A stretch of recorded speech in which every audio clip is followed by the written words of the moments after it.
హయాంలో కేటీఆర్ కు తెలిసే ఇసుక దందా జరిగిందని టీఆర్ఎస్ అధ్యక్షురాలు కవిత ఆరోపించారు. ఇక కేటీఆర్ పేరు చెప్పుకొని దగ్గరి వాళ్లే దందా చేశారని అన్నారు. నేరెళ్ల బాధితులకు సైతం బీఆర్ఎస్ న్యాయం చేయలేదని వారి తరపున పోరాటం చేస్తానంటున్న కవితతో మా correspondent Srinivas face to face ఇప్పుడు చూద్దాం. కల్వకుంట్ల కవిత మనతో ఉన్నారు. నేరేళ్ల బాధితులను పరామర్శించారు. మేడం, ఇన్ని సంవత్సరాలైంది, నేరేళ్ల బాధితులకు న్యాయం ఎప్పుడు దొరుకుతుంది? నిజంగా అది ప్రశ్నార్థకంగా ఉందండి. ఎందుకంటే ఇక్కడికి రాని వాళ్ళు లేరు, చూడని వాళ్ళు లేరు. బండి సంజయ్ గారు ఇప్పుడు కేంద్ర హోంమంత్రిగా ఉన్నారు. ఆయన పదే పదే వచ్చి వెళ్ళినారు. ఎన్నికల్లో దాన్ని ఇష్యూనంతా కూడా వాడుకున్నారు. ముఖ్యమంత్రి రేవంత్ రెడ్డి గారు పదే పదే నేరేళ్ల ఇష్యూ ఇప్పటికి కూడా మాట్లాడతారు, కానీ సొల్యూషన్ మాత్రం వెతుకుతలేరు. కేటీఆర్ గారు వచ్చిపోయినారు, అనేక మంది నాయకులు వచ్చిపోయినారు తప్పితే న్యాయం మాత్రం జరగలేదు. సో స్థానిక ఎమ్మెల్యేగా కేటీఆర్ గారు న్యాయం చేయాలి. ముఖ్యమంత్రిగా రేవంత్ రెడ్డి గారు వచ్చి ఇక్కడికి మాట ఇచ్చిపోయినందుకు కేసులు ఎత్తేయాలి తక్షణం వాళ్ళ మీద. ఇంకా కూడా వాళ్ళు కోర్టులకు తిరగలేక చచ్చిపోతున్నారు. రెండు, ఏదైతే పోలీసు వాళ్ళ మీద వీళ్ళు ఆరోపణలు చేసినారో వాళ్ళ మీద ఇంతవరకు ఎటువంటి కేసు లేదు.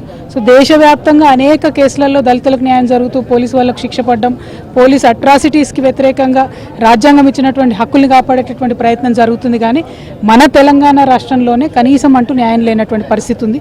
కాబట్టి ప్రభుత్వం తక్షణమే కేసులు ఎత్తేయాలని డిమాండ్ చేశారు. టీఆర్ఎస్ హయాంలో ఈ ఇసుక దందా చేసింది కేసీఆర్ గారికి దగ్గరగా ఉన్నారు, కుటుంబ సభ్యులు కూడా ఉన్నారు.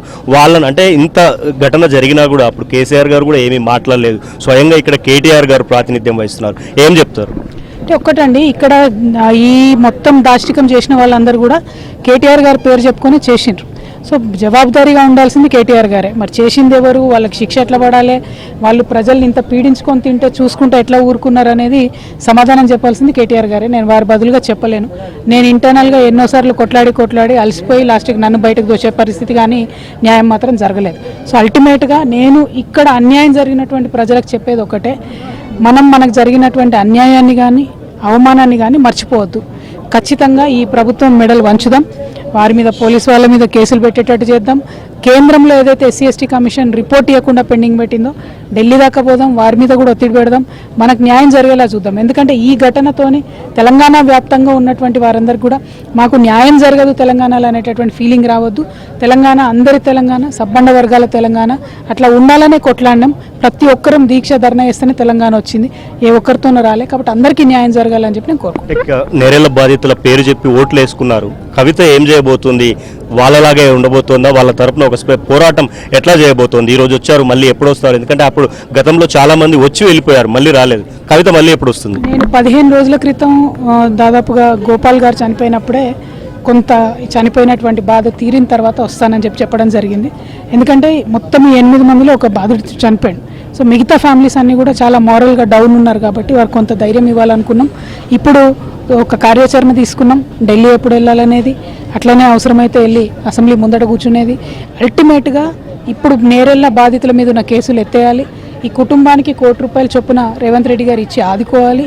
SC ST commission central report Bandi Sanjay గారు తీసుకురావాలి. ఆ రిపోర్ట్ను ఆధారంగా పోలీసు వాళ్ళకి శిక్ష పడేలా చేయాలి. ఒకటెనుకొకటి మేము వెంటబడి చేస్తాం. అందరిలాగా నేనేదో పవర్లోకి వస్తేనే చేస్తా అని చెప్పను. పవర్లో ఉన్నా లేకున్నా పొలిటికల్ పార్టీ ఉండడమే పెద్ద పవర్. సో నేను ఆల్రెడీ పవర్ఫుల్ పొజిషన్లో ఉన్నా. ఈ ప్రభుత్వం యొక్క మెడలు వంచుతాం, వారిని దించుతాం. ఖచ్చితంగా నేరేళ్ల బాధితులకు న్యాయం చేస్తాం. నేరేళ్ల బాధితులకు న్యాయం జరిగేదాకా పోరాటం చేస్తామని కల్వకుంట్ల కవిత చెప్తున్నారు. వీడియో జర్నలిస్ట్ సంపత్తో శ్రీనివాస్, ABN ఆంధ్రజ్యోతి, సిరిసిల్ల.